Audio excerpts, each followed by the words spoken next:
तो हेलो बच्चों, I hope आप सब बढ़िया होंगे। तो फिर से एक बहुत शानदार टॉपिक के साथ मिल रहे हैं। टॉपिक का नाम है ऑर्डर ऑफ रिएक्शन और उसमें आपको determination of order of reaction में आपको 4-5 पॉइंट पढ़ाए जाते हैं। उसमें सबसे इंपॉर्टेंट टॉपिक लेके आया हूं मैं, इनिशियल रेट मेथड। बहुत जगह बहुत बार पूछा गया है और पूछा जाता रहेगा, इसलिए मैंने सोचा पहले इस टॉपिक पे वीडियो बनानी चाहिए। बहुत सिंपल है, बहुत आसान है, एक बार समझ लिया इसका क्वेश्चन गलत नहीं होता है। तो आइए, जितने भी वैरायटी के क्वेश्चन है ना वो सब मैं इसमें कवर करने वाला हूं। सबसे पहले सुन लीजिए, ऑर्डर ऑफ रिएक्शन में आप इस टॉपिक को पढ़ते हैं, केमिकल काइनेटिक्स चैप्टर का नाम है। बहुत शानदार टॉपिक है, आइए बात करते हैं। जैसे आपको सबको पता है, ऑर्डर आप रिएक्शन देख के नहीं पहचान सकते।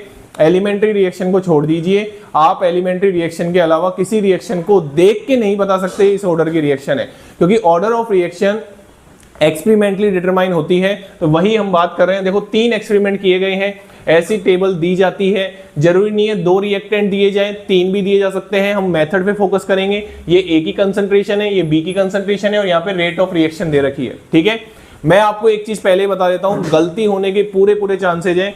यहाँ पे रेट ऑफ रिएक्शन दे रखी है, पहली गलती बता देता हूं और ये सबसे इंपॉर्टेंट है। अभी तक ये मानिए कि क्वेश्चन यहाँ पे पॉइंट आउट नहीं किया गया है।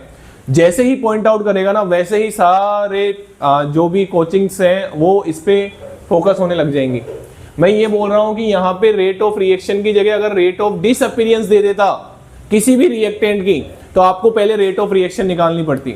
सुन लो दोनों कान खोल के, यहाँ पे अगर रेट ऑफ डिसअपीयरेंस दे देता ना ए और बी में से, अभी तो कोफिशिएंट 1 है तो कोई दिक्कत वाली बात है नहीं। कोफिशिएंट 1 है तो रेट ऑफ रिएक्शन भी वही होगी। बट मैं ये बोल रहा हूं कि अगर कोफिशिएंट 2 होता, 3 होता, तो रेट ऑफ डिसअपीयरेंस और रेट ऑफ रिएक्शन सेम नहीं होती। तो इस चीज का ध्यान रखना, इसको जरूर पढ़ लेना एक बार कि रेट ऑफ डिसअपीयरेंस दे रखी है या रेट ऑफ अपीयरेंस दे रखी है। हो सकता है एनसीईआरटी में आपको ऐसा क्वेश्चन मिल जाए।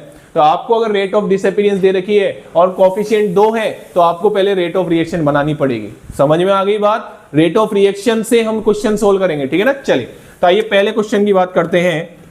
इसमें पहला क्वेश्चन तो यही है कि order of reaction with respect to A, order of reaction with respect to A. और पहले एक एक क्वेश्चन कर लेते हैं। आइए, एक साथ में 3 क्वेश्चन खत्म करने वाला हूं। Order of reaction with respect to B और ऑर्डर ऑफ रिएक्शन। अच्छा सर, ऑर्डर ऑफ रिएक्शन कैसे निकालते हैं? आइए उसकी बात भी कर लेते हैं, कोई दिक्कत वाली बात नहीं है। ऑर्डर ऑफ रिएक्शन कैसे निकालेंगे? ये जो आपकी ए की ऑर्डर आएगी ना और बी की ऑर्डर आएगी, उसको क्या कर देना आप? सम कर देना। उसको क्या कर देना आप? सम कर देना। सबसे पहले इन क्वेश्चनों में आपको पता है क्या मानना पड़ता है? रेट।